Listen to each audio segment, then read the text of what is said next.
5 দিন আয়না ঘরে ছিলাম ভাই, 5 দিন আয়না ঘরে চোখ মোটে খুলিনি।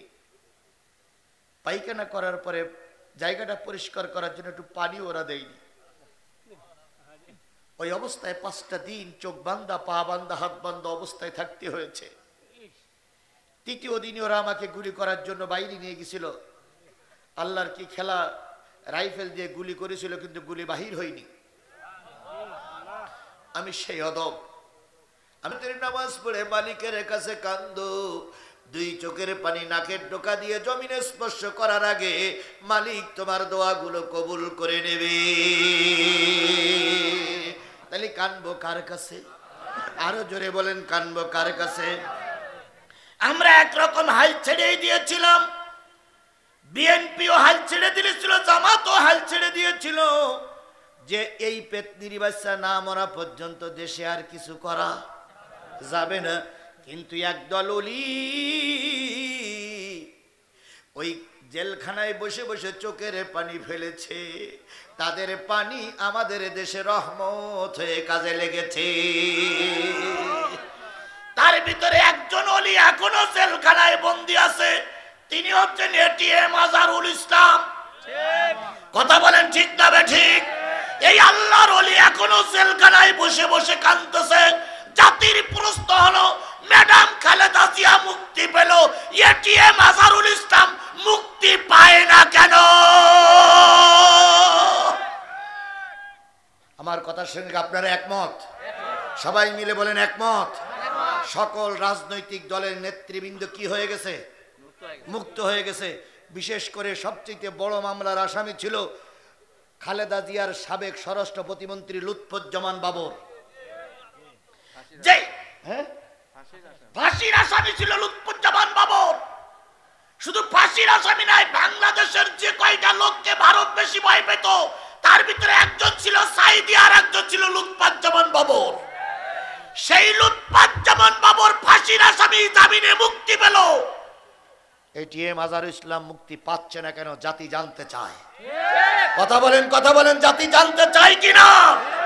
সুতরাং আমরা আপনাদের কাছে অনুরোধ করছি, যদিও প্রত্যন্ত অঞ্চল, তারপরে অনুরোধ। এনপির নেতারা বলতেছে সাদাবাজিদের আমাদের দলে কোনো ঠাঁই নাই, তাই বলতেছে না? আমরা স্যালুট জানাই, ধন্যবাদ জানাই। বাংলাদেশ জামাত ইসলাম বলতেছে যে সাদাবাজি কোনো লোক পালি ঠ্যাং গুঁড়ো করে থানায় দাও। তাহলে বিএনপি বলতে সাদাবাজি রাখবো না, জামাতও বলতেছে সাদাবাজি রাখবো না। তাহলে সাদাবাজিটা হচ্ছে কি করে?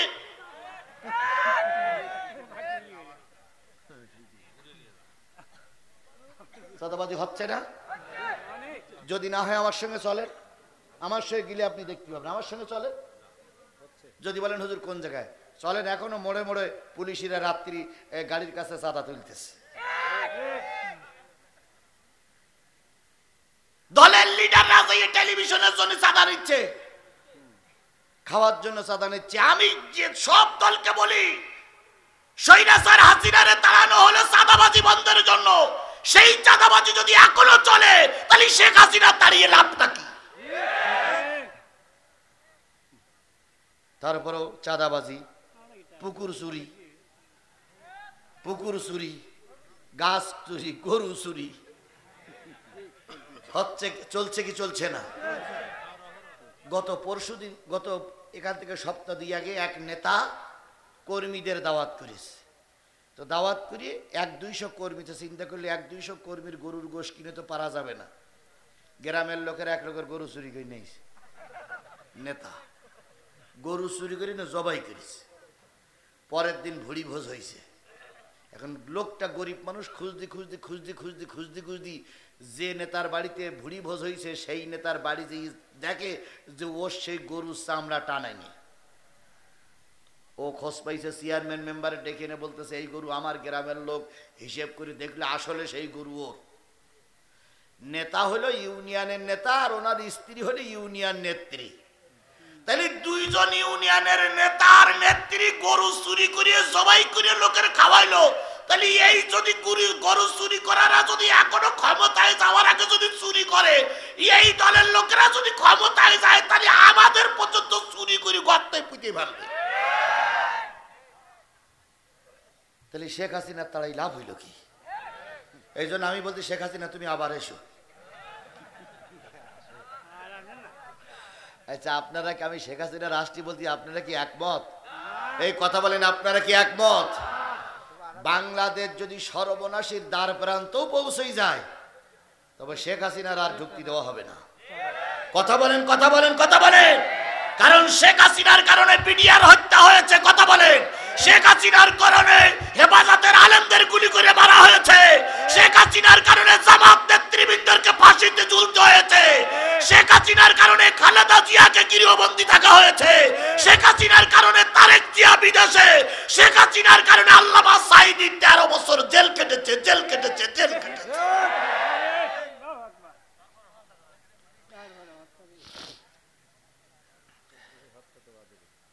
আওয়ামী লীগ ঘোষণা করেছে আজকে বিক্ষোভ আর কালকে হরতাল। ওদের ঘোষণা কালকে কি হরতাল, আমরাও কালকে মাঠে থাকবো। তোরা হরতাল নিয়ে রাস্তায় নাম, দেখি তুই কোন মাছ দুধ খাইছিস আর আমরা কোন মাছ দুধ খাইছি, একটু দেখি। আল্লাহর কসম, বাংলাদেশের একজন গণতান্ত্রিক মানুষ বেঁচে থাকা অবস্থায় এই স্বৈরাচারীদেরকে আর বাংলাদেশে কোনো রাজনীতি করতে দেওয়া হবে না, হবে না, হবে না। সবাই মিলে বলুন তো আলহামদুলিল্লাহ। আল্লাহ বলতেছেন হুয়াল্লাহুল্লাযী লা ইলাহা ইল্লাহু আলিমুল গায়বি ওয়াশ শাহাদাতি হুয়ার রহমানুর রহিম।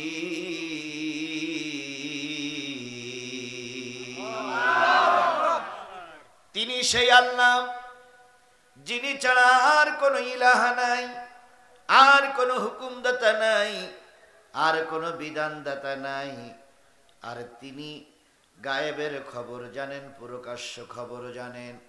তিনি বড় করুণাময় দাতা এবং দয়ালু, যে তোমাদেরকে সৃষ্টি করে সুন্দর শরীর দিয়ে রিজিকের ব্যবস্থা করে মুসলমানের ঘরে রেখে আজকের মাহফিল পর্যন্ত আসার তৌফিক দান করেছে।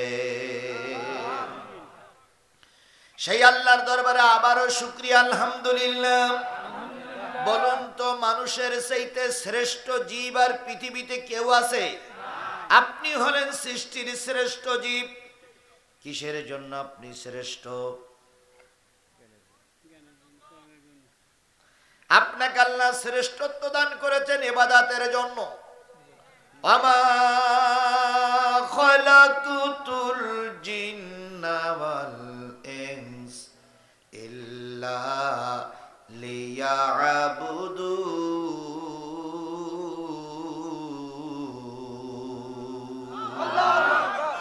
মানুষ শোনো, জেন শোনো, তোমাদেরকে সৃষ্টি করেছি শুধুমাত্র আমার গোলামি করার জন্য। গরু তৈরি করলাম তোমাদের জন্য, ছাগল তৈরি করলাম তোমাদের জন্য। পৃথিবীতে যত মখলুক আছে সব মখলুককে তোমাদের খেদমতের জন্য তৈরি করেছি। আর বান্দারে, তোকে তৈরি করেছি শুধু আমার ইবাদত করার জন্য। তাহলে আপনি আমি সৃষ্টি হইছি কার গোলামি করব, কার প্রশংসা করব, কার গুণগান গাইব? কিন্তু আমরা মাঝে মাঝে এমন হই, আল্লাহর কথা আমরা ভুলেই যাই। আল্লাহ যে আমাদের সৃষ্টি করেছে এটা আমাদের মনেই থাকে না। মাঠে সরিষা হয়েছে ভালো, একজন জিজ্ঞেস করলো ভাই সরিষা কেমন হয়েছে? কয় এবছর ঠিক মতন সারও দিছি, পানিও দিছি, কষ্ট করেছি, মালও ভালো পাইছি। তাই বলে না? কিন্তু আপনি কষ্ট করলেন, সার দিলেন, পানি দিলেন, ফলনটা কে দিল? এই আল্লাহর নামটা ভুলে গেলেন। সরিষা বাড়িয়ে এনেছেন ঠিকই, কেমন বৃষ্টি দিল, সরিষা বস্তারা ওঠার আগেই শেষ। এরকম হয় না ভাই, হয় না? এই জন্য যে ফসল দেখ যত কষ্ট করেন, শুকরিয়াটা আল্লাহর আদায় করবেন, আল্লাহ বরকত দান করবে। আজকে দেখেন যারা চলে গেছে, এরা তো গেছেই, আর ফিরে আসবে কিনা আল্লাহই ভালো জানে। হয় আসুক নাই না আসুক, ওতে আমাদের কোনো লাভও নেই, লোকসানও নেই। তবে একটা জিনিস বলি, এনারা চলে যাওয়ার মূল কারণ এনারা আল্লাহ এবং রসুলকে একরকম ভুলেই গেছিল। আল্লাহ যে একজন আছে, রসুল যে একজন আছে, ধর্ম যে একটা আছে, এনারা বিশ্বাস করতো না। চোর ডাকাইতেদের বিরাট বন্ধু ছিল, আর আলেম ওলামা মসজিদ মাদ্রাসা ছিল এদের শত্রু। এই জন্য আল্লাহ বললো তুই আমার শত্রুতে পরিণত হয়ে গেছিস দুনিয়ার সব। এই জন্য বন্ধু থাকার দরকার আল্লাহ। আমরা সে আল্লাহর হাজির নাজির জেনেই আল্লাহর পথে চলবো ইনশাআল্লাহ। বিশ্ব মানবতার শ্রেষ্ঠ বন্ধু, সমস্ত নবী রাসূলদের শ্রেষ্ঠ রাসূল, যিনি এসেছিলেন সবার শেষে, আবার কিয়ামতের দিন জান্নাতে যাবেন সবার আগে। তিনি নবী রাসূলদের শেষ রাসূল, কিন্তু তিনি শ্রেষ্ঠ নবী, শ্রেষ্ঠ রাসূল, সাইয়্যিদুল মুরসালিন। কথা বলেন। তাকে সবার শেষে আনা হয়েছে, কিয়ামতের দিন সবার আগে তাকে উঠানো হবে। আল্লাহ জিবরিলকে বলবেন, জিবরিল নবীকে ডেকে নিয়ে আসো। আল্লাহর নবীর কবরের পাশে ফেরেশতারা যাবে। ফেরেশতারা যেয়ে বলবে, সাইয়্যিদুল মুরসালিন, খাতামুন নবীন, রাহমাতাল লিল আলামিন, আল্লাহ আপনাকে সালাম দিয়েছে, রোজে মহাশরের ময়দানে উঠুন। কবরটা ভাগ হয়ে যাবে।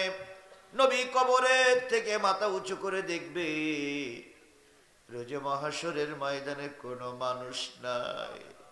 গোটা ময়দান হাহাকার করছে, গোটা ময়দানে কোনো লোক নাই।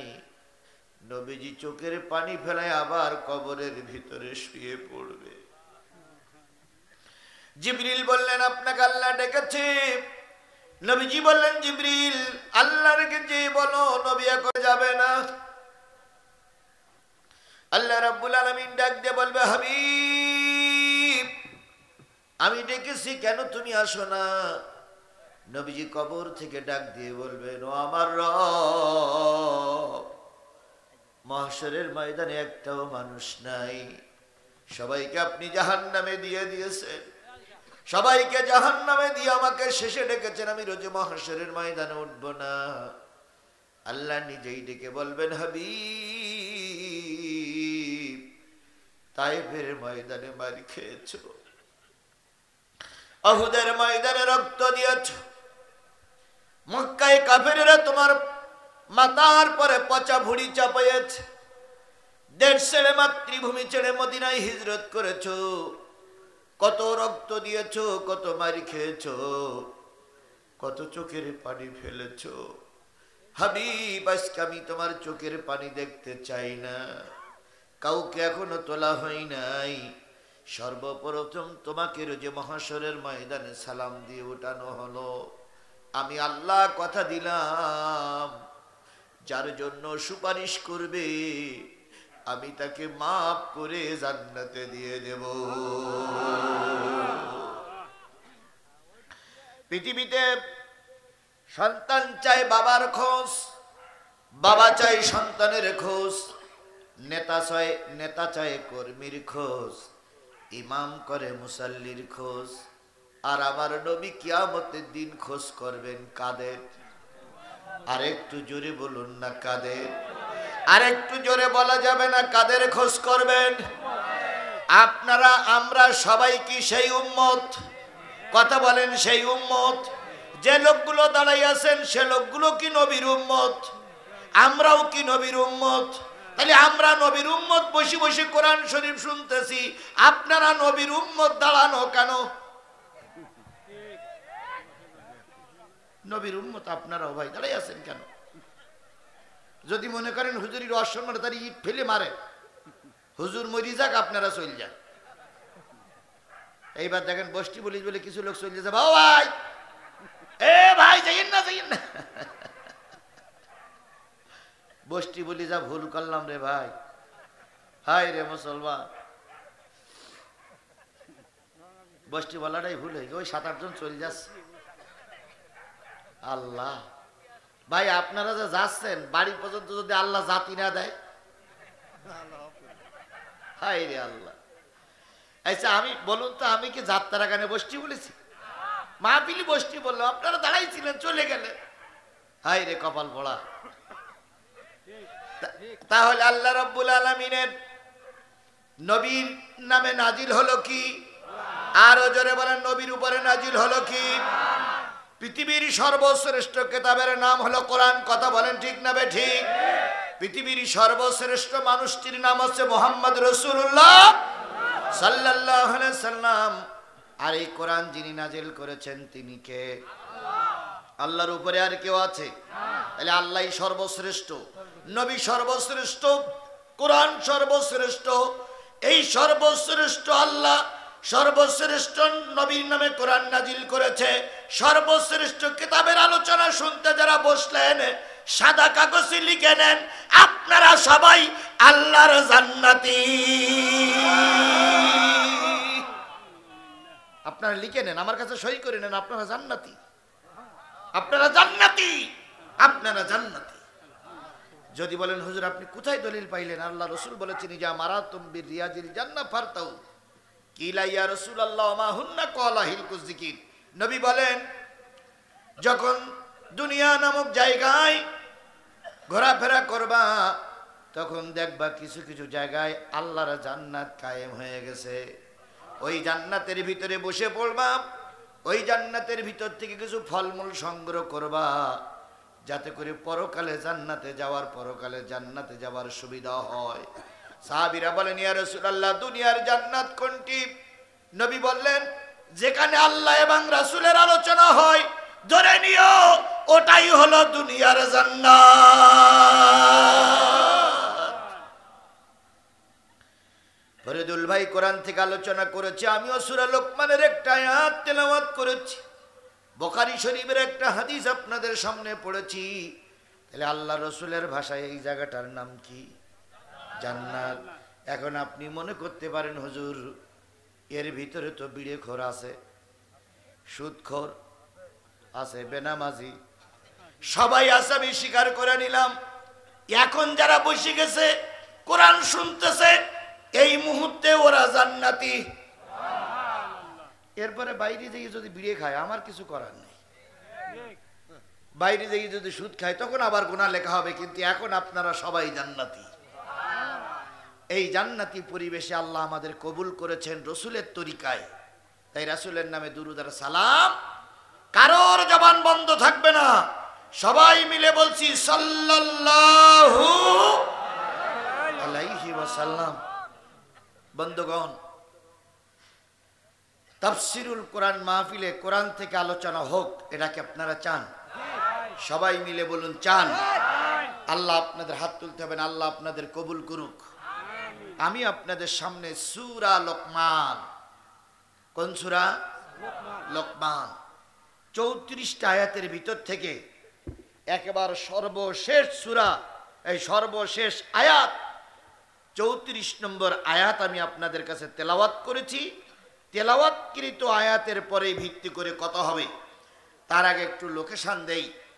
21 নম্বর পারার 31 নম্বর সূরা। কত নম্বর পারা? 21 নম্বর পারা, 31 নম্বর সূরা। নাম কি? লোকমান। 34টা আয়াত, 4টি রুকু। মক্কায় অবতীর্ণ সূরা সমূহের ভিতরে একটা অন্যতম সূরা সূরা লোকমান। তার 34টা আয়াতের ভিতর থেকে আমাদের আলোচনা কয়টা আয়াত? একটা, 34 নম্বর আয়াত। আলোচনার বিষয়বস্তু সবাই মিলে খেয়াল করেন, নারী পুরুষ মা বোন আলেম ওলামা ছাত্র শিক্ষক সবাই মিলে খেয়াল করেন। আলোচনার বিষয়বস্তু পৃথিবীর সব জ্ঞান মানুষের কাছে আসবে, কিন্তু 5টা জ্ঞান মানুষ অর্জন করতে পারবে না। কয়টা জ্ঞান? আরো জোরে। সেই 5টা জ্ঞান থাকবে কার হাতে? আল্লাহর হাতে। এবার বলতে পারেন আর জ্ঞানগুলি কি আল্লাহর কাছে নাই? সব জ্ঞান আল্লাহর কাছে আছে। আল্লাহর কাছে সব জ্ঞান মানুষ নিতে পারবে, কিন্তু 5টা জিনিস মানুষ নিতে পারবে না। এখন দেখুন মানুষ কত জ্ঞানী। আমেরিকার থেকে রকেট পাঠালো মঙ্গল গ্রহে, কোথায়? মঙ্গল গ্রহে। মঙ্গল গ্রহে রকেট গেছে, রকেট ঘুরতেছে, তথ্য নিচ্ছে, দুনিয়ায় পাঠাচ্ছে। এই তথ্য নিতে নিতে রকেটের চাকা বলেন আর রকেটের একটা নাট ঢিলা হয়ে গেছে। এখন মঙ্গল গ্রহে তো নাট নাই, মঙ্গল গ্রহে তো সারাই করা যন্ত্র নাই।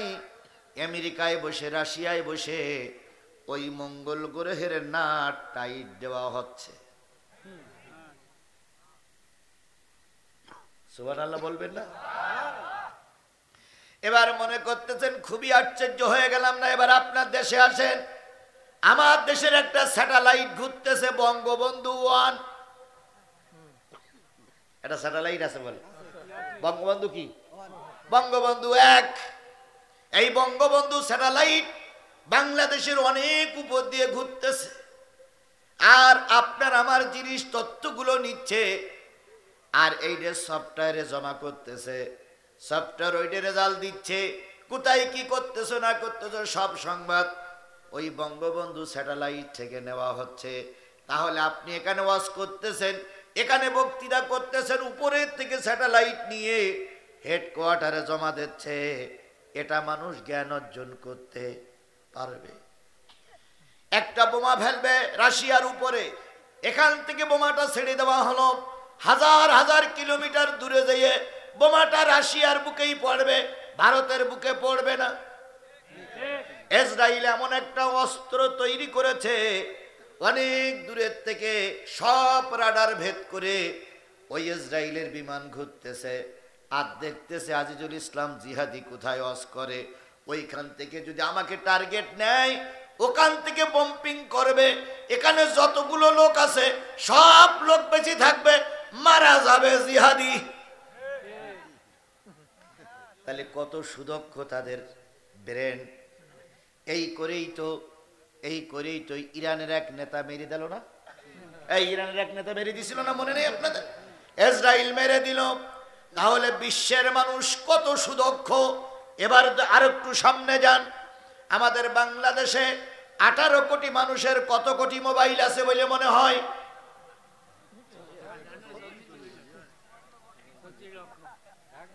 18 কোটি মানুষের কমপক্ষে 10 কোটি মোবাইল। এই সব মোবাইলগুলো শেখ হাসিনা দেশে কি দেয়নি? কি বল? উনি একবার বলেছিল এই মোবাইল কে দিয়েছে? আপনারাই বলেছিলেন, আপনি দিয়েছেন। আপনি না বলুক, আপনার আর এক ভাই বলেছিল। কথা বলেন ঠিক না বে ঠিক? তাহলে আমার টাকা দিয়ে কিনলাম, শেখ হাসিনা কি করে দিল? তারপরও আপনারা মেনে নিলেন, তখন মেনে নিলেন, এখন বলতেছেন ঠিক না। তখন কেউ ভাই ঠিক না এ কথা বলেননি। হায় রে আল্লাহ, হায় রে আল্লাহ, কি নির্যাতন চলেছে। আজকে আমি গাড়ি নিয়ে এখানে ঢুকেছি, এমনও সময় গেছে উল্লাপাড়াতে আমাকে ভ্যানে আনতে হয়েছে, আমাকে মোটরসাইকেলে নিয়ে আবার মোটরসাইকেলে দিয়ে আসা লেগেছে। এই নিম্ন অঞ্চলেও নেতারা আমাদের মাহফিলে বাধা সৃষ্টি করেছে। সে অবস্থা যায়নি? তাহলে আমি যে জিনিসটা বোঝাতে চাচ্ছিলাম, 10 কোটি মানুষের মোবাইলই কয় কোটি সিম? না, এক একজনের 2টো 3টে 4টে 5টা 10টা 15টা 19টা 20টা 41টা 42টা করে সিম আছে। কত যে সিম তা ওর বউও জানে না।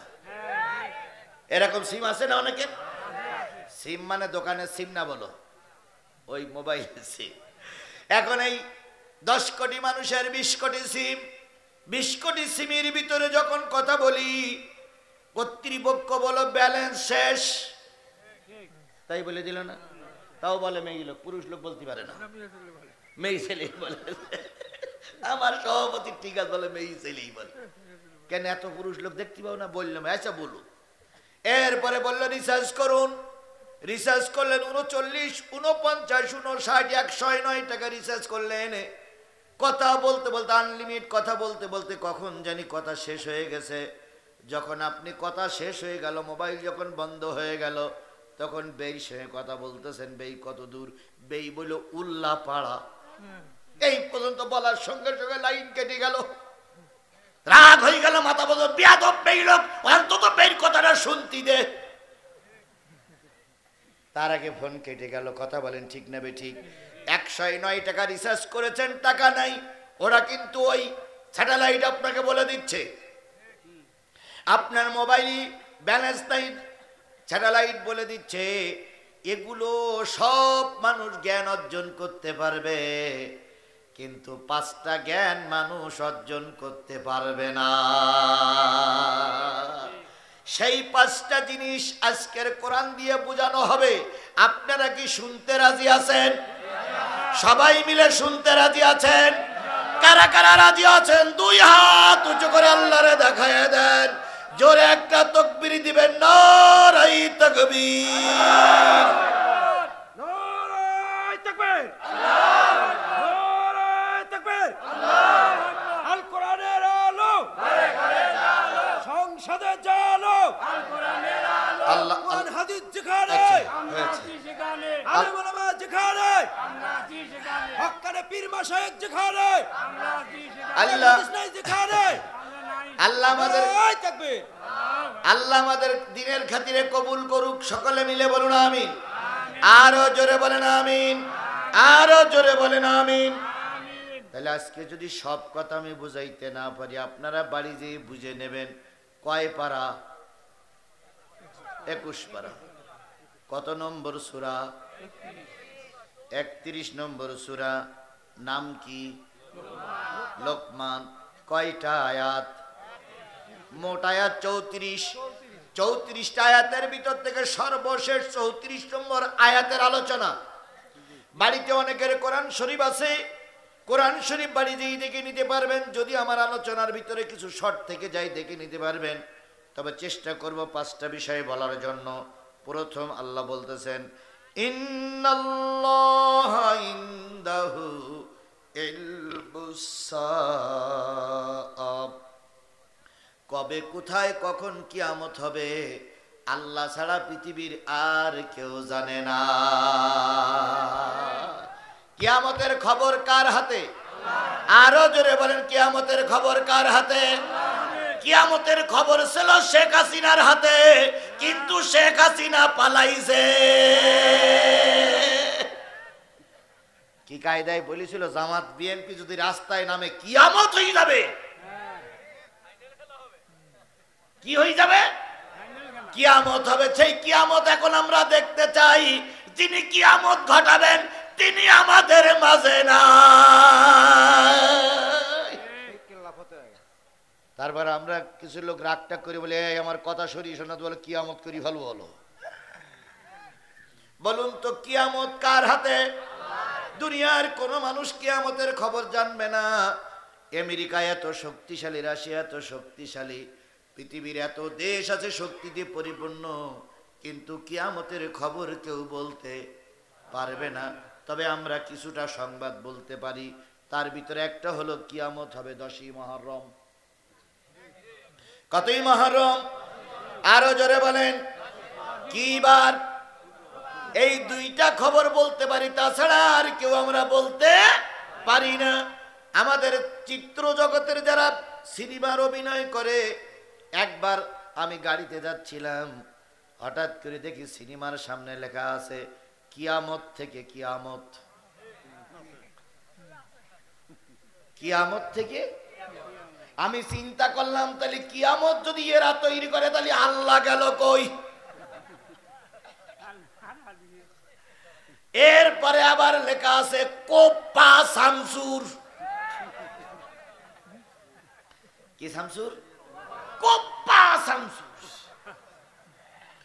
কোপা শামসুরির হাতে বড় এক রামদা, রক্ত ঝরতেছে ওই রামদার মাথা দিয়ে। তাহলে বাইরে যদি কোপাকুপি হয়, ভিতরে কি ঘাপাঘাপি হচ্ছে তার ঠিক নাই। এই সমস্ত জিনিস আমাদের সমাজে দেখা যায়, কিন্তু কিয়ামত কবে হবে এটা বলার শক্তি কারোর নাই। আল্লাহর নবী মক্কা থেকে হিজরত করে মদিনায় গিয়ে উঠেছিলেন কার বাড়ি? আবু আয়ুব আনসারী রাদিয়াল্লাহু তাআলা আনহুর বাড়ি, তিনি মদিনায় আবু আইয়ুব আনসারীর বাড়ি চলে গেছেন। চলে যাওয়ার পর কয়েকদিন সেখানে আছে। হঠাৎ করে মদিনায় সাহাবীরা প্রচার করে দিল, আল্লাহর নবী প্রথম, আল্লাহর নবী 13 বছর মক্কায় থাকলেন, মনে আছে তো? 13 বছর মক্কায় থাকলেন, হিজরত করে মদিনায় চলে গেলেন। নবী সর্বপ্রথম ওয়াজ করবেন। কি করবেন? ওয়াজ করবেন। গোটা মদিনায় পাবলিসিটি হয়ে গেল। 3 শ্রেণীর মানুষ ওয়াজ শোনার জন্য এসেছে। এক শ্রেণী হলো নবী প্রেমিক, কোরআন প্রেমিক। আর এক শ্রেণী হলো কৌতূহলী জনগণ, দেখি না নবী কি বলে। আর এক শ্রেণী এসেছে নবীর ভুল ধরার জন্য। এখানেও 3 শ্রেণীর মানুষ আছে না নাই? এখানেই আছে 3 শ্রেণীর মানুষ। এক শ্রেণী আছে হুজুর কোরআন হাদিস থেকে যে কথাগুলো বলবে সেগুলো শুনবো, জানবো, মানবো। আর এক শ্রেণী আছে দেখি হুজুর বলতে বলতে কোনটা ভুল বলে, এই ভুলটা নিয়ে কালকেই কয়রা তোলপাড় করে ফেলবো। এত টাকাতে বক্তা এনে ইয়ে কথা বললো কেন?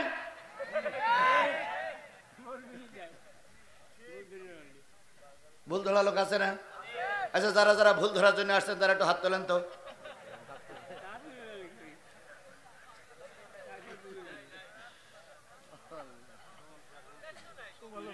তাহলে আছে না নাই? আছে না নাই? কালকে সমালোচনা করবে। 3 নাম্বার যারা আছে তারা ইসলাম বিদ্বেষী, ইসলাম এরা ভালোবাসে না। সবাই এসেছে তাই ও এসেছে, কথা বলেন, কথা বলেন। তাহলে 3 শ্রেণীর মানুষ রাসূলের যুগে ছিল, 3 শ্রেণীর মানুষ এখনো আছে, 3 শ্রেণীর মানুষ কিয়ামত পর্যন্ত থাকবে। এক শ্রেণী যারা কোরআন হাদিস বুঝতে এসেছে তারা মোনাজাত না করে চলে যাবে না। যদি কেউ চলে যায় বুঝতে হবে এই লোকটা ভুল ধরা পাটি অথবা কোরআনের শত্রুতাই ও উঠে যাচ্ছে। এইবার বুঝবেন, এতক্ষণ তো হাত তুলিনি, এইবার বুঝবেন, এইবার বসবেন। পাশের থেকে যদি কেউ উঠে যায় বুঝতে পারা হুজুরের ভুল ধরতে এসেছিল অথবা ইসলাম বিদ্বেষী। ওই যারা উঠে যাবে ধরে নেবেন ওইটা ইসলাম বিদ্বেষী। এতক্ষণ তো হাত তুলিনি, এইবার বুঝবেন যে কোন দিয়ে উঠে যায়। আমার ভাইয়েরা, কয় শ্রেণীর মানুষ নবীজির ওয়াজ শুনতে এসেছে? ইতিমধ্যে ইহুদিরা আব্দুল্লাহ ইবনে সালাম নামক একজন পণ্ডিত ব্যক্তিকে মাহফিলে পাঠাইছে। তার কাছে একখান দামি তরবারি দিয়েছে আর বলে দিয়েছে মুহাম্মদ সাল্লাল্লাহু আলাইহি সাল্লামকে যদি জবাই করতে পারো, হত্যা করতে পারো অথবা ভুঁড়ি ফুঁড়ে ফুটো করে দিতে পারো, আমাদের ইহুদি ধর্মের কোনো ক্ষতি হবে না, বরং ইহুদি ধর্ম কিয়ামত পর্যন্ত চালু থাকবে। তাই আব্দুল্লাহ ইবনে সালাম বিরাট টাকার লোভে ওই ময়দানে এসেছে ইসলামের শত্রুতা করার জন্য। বিগত 15.5 বছর দেখেছি অনেক হুজুররা বড় অঙ্কের টাকা নিয়ে ইসলামের বিরুদ্ধেই ফতোয়া দিয়ে চলেছে। এমনও হুজুর পাওয়া গেছে তারা বলেছে আল্লামা সাঈদ একজন যুদ্ধ অপরাধী, তিনি যদি মারা যায় তার যদি কোনো জায়গায় কবর দেওয়া হয়, ওই কবরে যদি ঘাস হয় আর উক্ত ঘাস যদি কোনো গরুতে খায়, উক্ত গরুর গোশত এবং দুধ খাওয়া নাকি হারাম। এরকম ফতোয়া দেওয়া মৌলবী আমাদের দেশে ছিল না? ছিল না? আরো জোরে ছিল না? ছিল না? আল্লামা সাঈদের রায়ের পরে সিরাজগঞ্জের মাটিতে আনন্দ মিছিল বের করেছিল একদল টুপিওয়ালারা।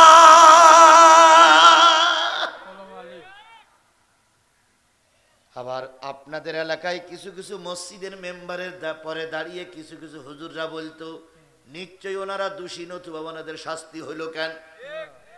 বিগত 15.5 বছর ওরা জীবনে একটা 15.5 বছরের ভিতরে কোনো কথা বলিনি। এখন তারা যখন মঞ্চে কথা বলে মনে হয় তারাই হলো সবচাইতে সাঈদী প্রেমিক। কথা শুনলি মনে হয় ওরা সব রাজমিস্ত্রি আর আমরা হলাম জোগাড়ি। বিগত 15 বছর যাদের ময়দানে পাওয়া যায়নি তাদের এখন লম্বা লম্বা কথা শুনতে হয়। কথা বলেন, কথা বলেন, কথা বলেন। বিএনপি বিগত 15 বছর মার খেলো, তারা কিন্তু কিন্তু চাঁদাবাজিতে যাচ্ছে না। কিছু কিছু ছাগলের 3 নম্বর বাচ্চা বিএনপির দলে, জামাতের দলে ঢুকে এরাই চাঁদাবাজি করছে। প্রকৃত দেশপ্রেমিকরা চাঁদাবাজির সঙ্গে জড়িত নয়। দুইজন লোক উঠলো কেন? কোন গুরু বিয়েরা?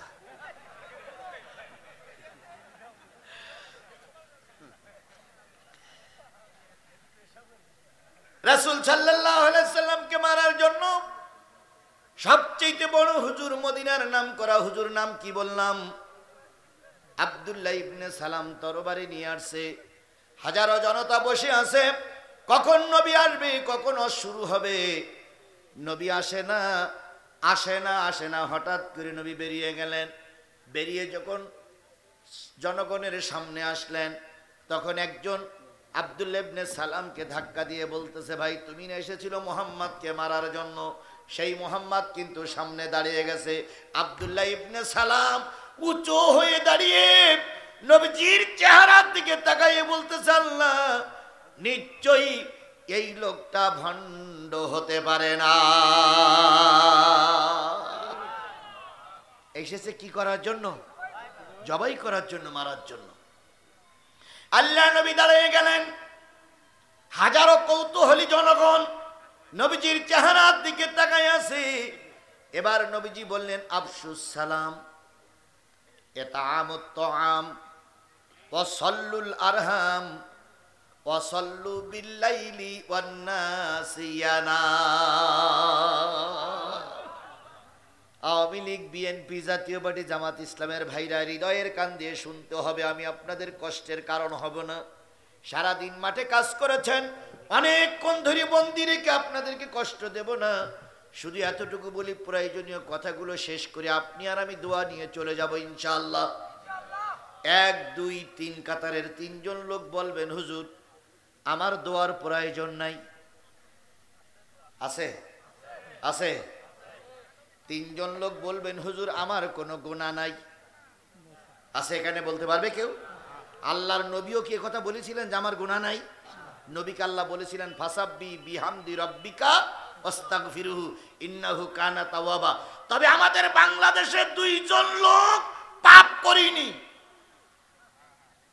একজন হলো লতিফ সিদ্দিকী। কোন সিদ্দিকী? ওই যে টাঙ্গাইলে গামছা সিদ্দিকী, ওর নাম কি সিদ্দিকী?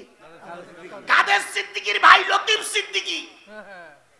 উনি এক মাহফিলে কয়েকদিন আগে বলেছেন যে আমি কোনো গুনাহই করিনি, তা তওবা করব কি? আর একজন লোক জীবনে গুনাহ করিনি, সে হচ্ছে শেখ হাসিনা।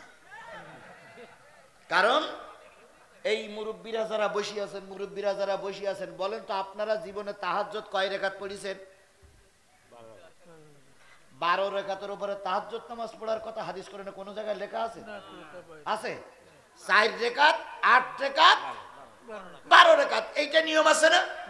কিন্তু সাবেক প্রধানমন্ত্রী উনি দৈনিক তাহাজ্জুদের নামাজ পড়তেন 30-40 রাকাত। তাহলে যেই ব্যক্তি 30-40 রাকাত তাহাজ্জুদ নামাজ পড়ে, তার আমলনামায় গুনাহ থাকতেই। আর একজন ছিল নারায়ণগঞ্জের, খেলা হবে, খেলা হবে। নারায়ণগঞ্জের উনি কে? শামীম ওসমান বলতেন, আমি দৈনিক 70-80 রাকাত নফল নামাজ পড়ি। তাহলে বোঝা গেল এদের আমলনামায় কোনো গুনাহ। আপনি যদি বলেন যে গুনাহ আছে, এর আগে এই কয়রায় মাহফিলে আমাকে বসাই রেখে নেতারা বক্তৃতা করেছে। আমার প্রধানমন্ত্রী 5 ওয়াক্ত নামাজ পড়ে, প্রধানমন্ত্রী সকালবেলা উঠে কোরআন শরীফ পড়ে, যায় নামাজ খোঁজে। তাহলে যেই ব্যক্তি সকালবেলা যায় নামাজ খোঁজে, কোরআন